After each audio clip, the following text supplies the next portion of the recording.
નમસ્કાર મિત્રો, આજે વડાપ્રધાન શ્રી નરેન્દ્રભાઈ મોદીને ત્રીજી વખત વડાપ્રધાન બનાવવાનો દિવસ. યાદ રાખજો મિત્રો કે જ્યારે પણ જે પ્રજા પોતાનો ઇતિહાસ ભૂલી ગઈ છે એનું નિકંદન નીકળવામાં વાર નથી લાગી.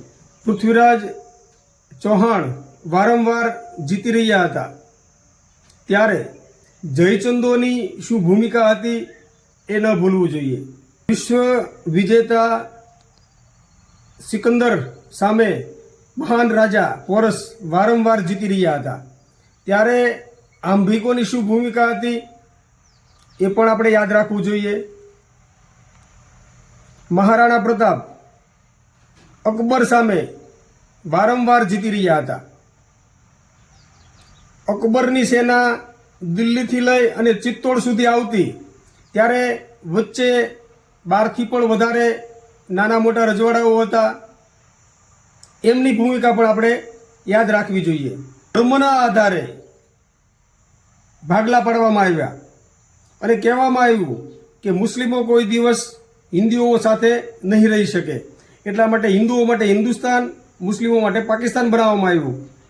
પરંતુ મુસ્લિમો માટે પાકિસ્તાન તો બની ગયું, પણ હિન્દુસ્તાનમાં મુસલમાનોને રોકી રાખવા માટે, અહીંયા રોકી રાખવા માટે ગાંધીવાદીઓની જે ભૂમિકા હતી એને પણ આપણે યાદ રાખવું જોઈએ.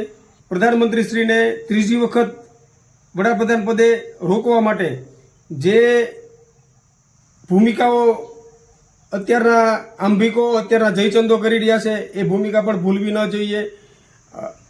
મારી તમામ મિત્રોને વિનંતી છે કે આવો સૌ સાથે મળી અને વડાપ્રધાન પદે ફરી વખત, ત્રીજી વખત નરેન્દ્ર મોદીને બેસાડીએ.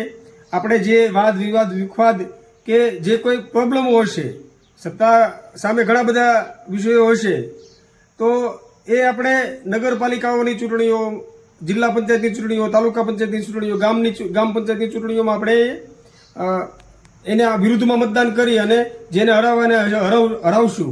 પરંતુ અત્યારે સૌને ખાસ વિનંતી છે કે ભારતને પોતાના પરમ વૈભવના શિખર પર બિરાજમાન કરવા માટે, ભારતના ઇતિહાસને ફરી વખત ઉજાગર કરવા માટે સૌ સાથે મળી અને ભારતીય જનતા પાર્ટીને મત આપીએ અને વડાપ્રધાન નરેન્દ્ર મોદીને ત્રીજી વખત વડાપ્રધાન પદે નિયુક્ત કરીએ. વંદે માતરમ. ભારત કી માતા કી જય. જય ભવાની.